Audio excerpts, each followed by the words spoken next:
Hello, and welcome back to the Vibrant Soulful Wellness Podcast. This is your podcast for ideas, practices, and strategies for living and working more vibrantly and soulfully. I am your host, Annie Barrett.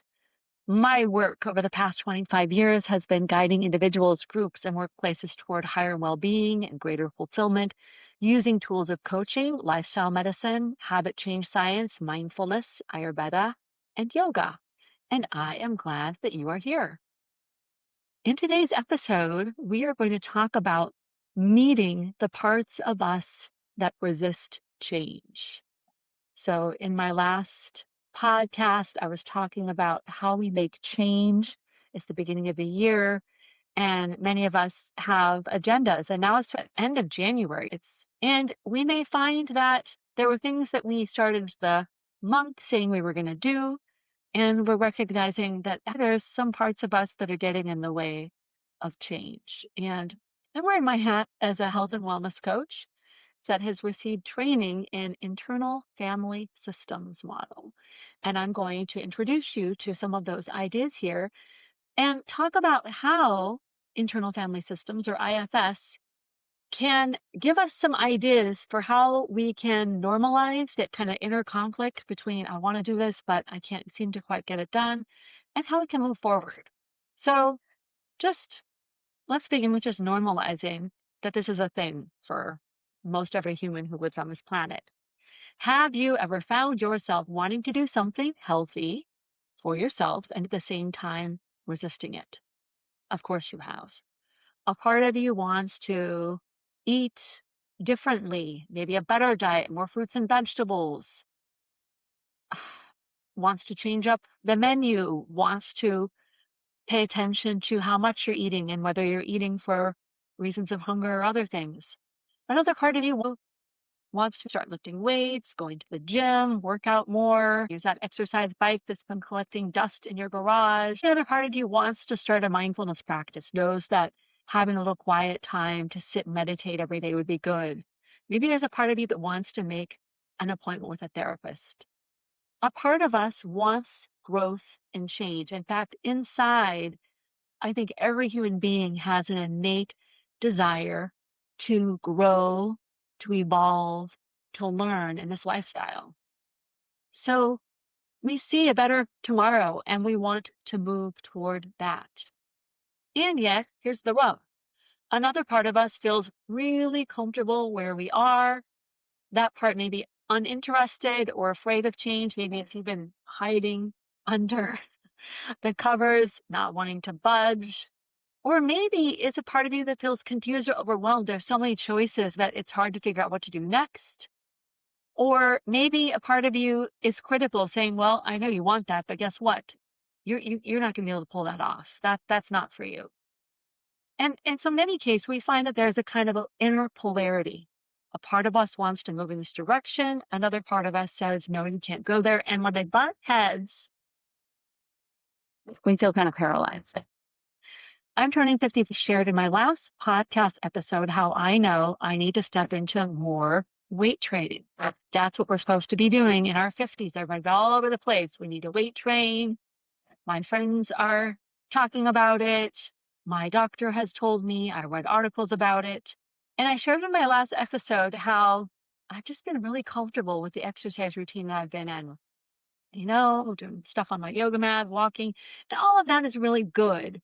But going to the gym was feeling really overwhelming to me. Figuring out how to go there, figuring out how to weight lifts. A part of me was just like, nope, I don't want to do this.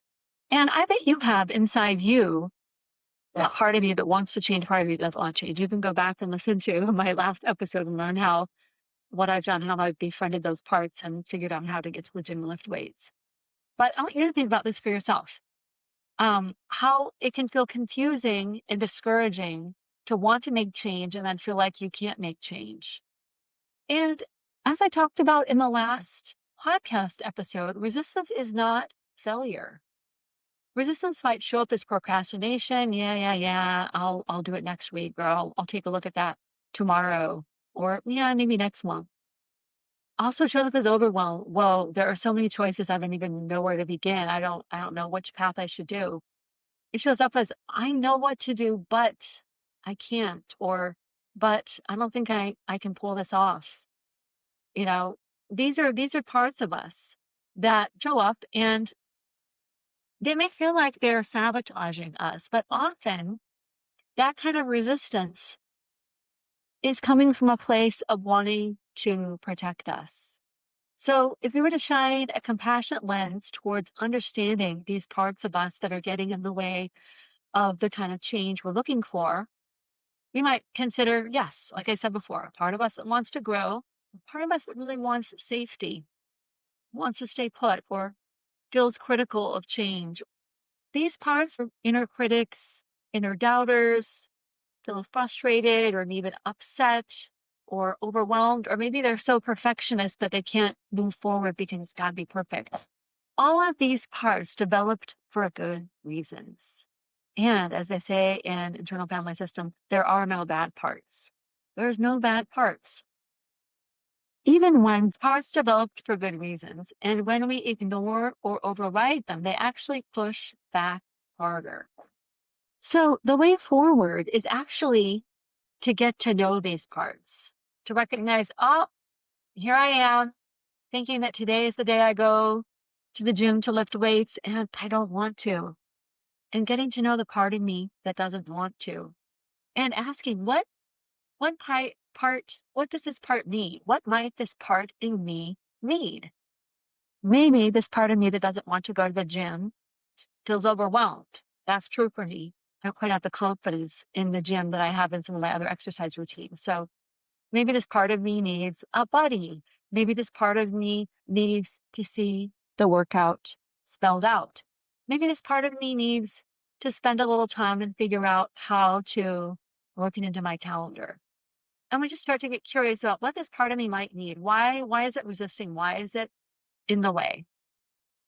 And what changes when we decide to listen rather than pushing, forcing, having an internal dialogue? It's like, oh, come on, get off your butt. You're lazy. Or, oh, you know you can't do this.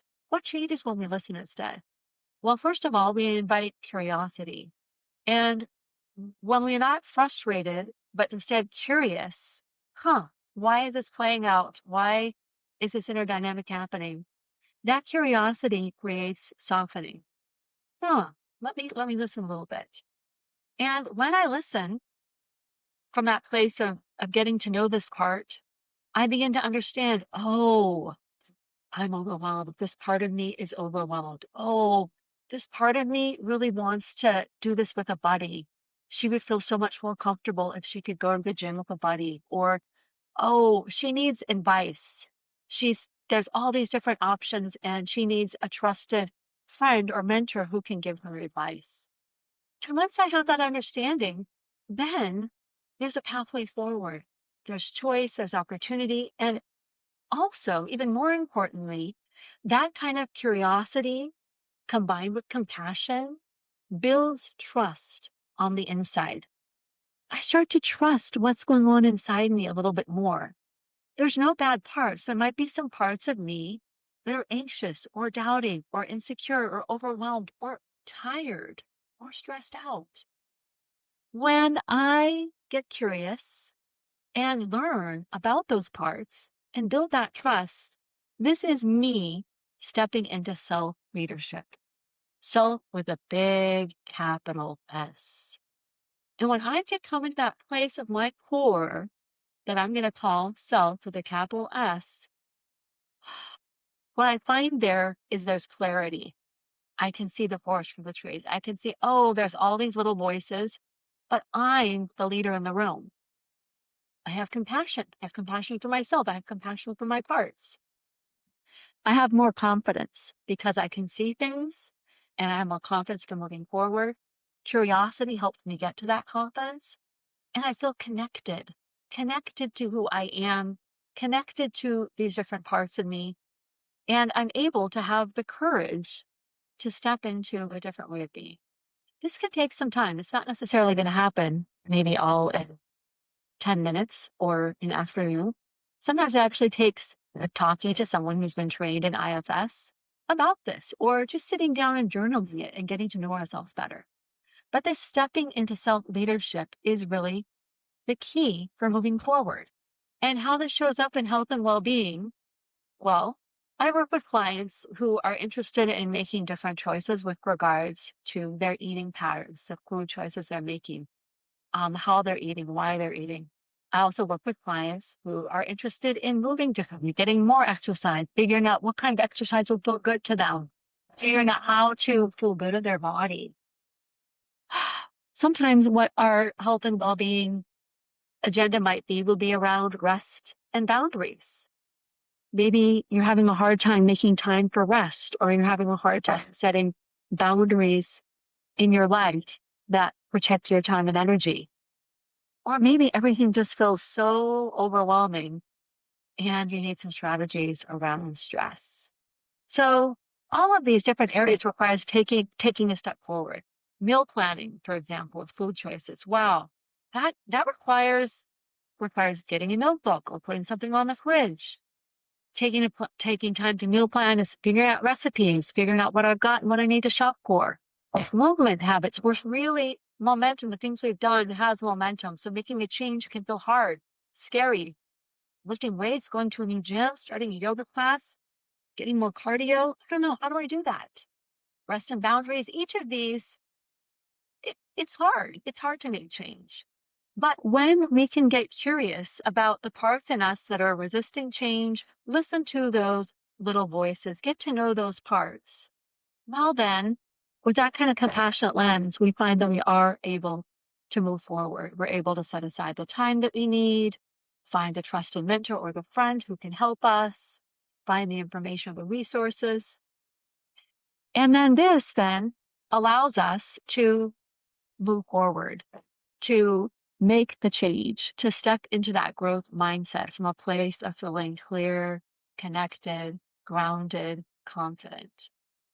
So if you, in this early part of 2026, are finding that you have parts that resist change, I want you to know you are 100% normal. Every other human being on this planet also has those parts.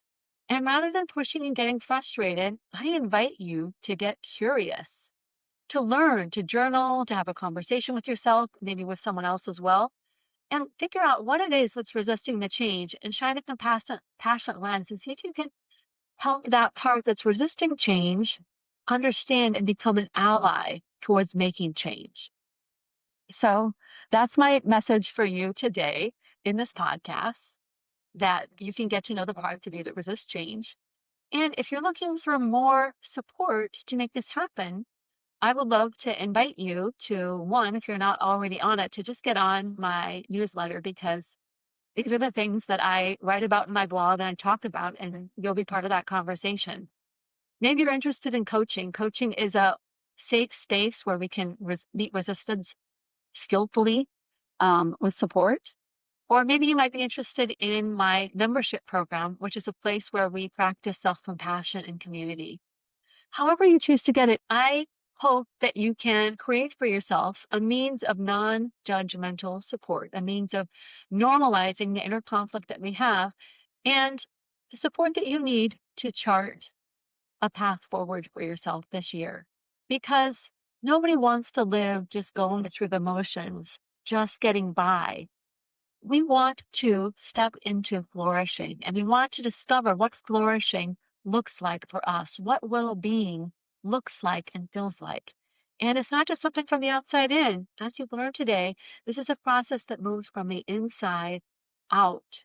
When we start to dissolve the resistance and the obstacles on the inside, the roadblocks on the inside, then we're able to make that change on the outside and find that flourishing on the outside. So there you go. That's another wrap of the Vibrant Soulful Wellness Podcast. Thanks for listening today. If you like this episode and you want to hear more, you can subscribe to this podcast on Spotify. You can also go over to my website, www.vibrantsoulful.com, where you can get the resources that I already told you about. Also, links to these episodes. And thank you for being here. I am wishing you well. I hope that you can live vibrantly and soulfully, and I believe in your capacity to flourish this year in 2026.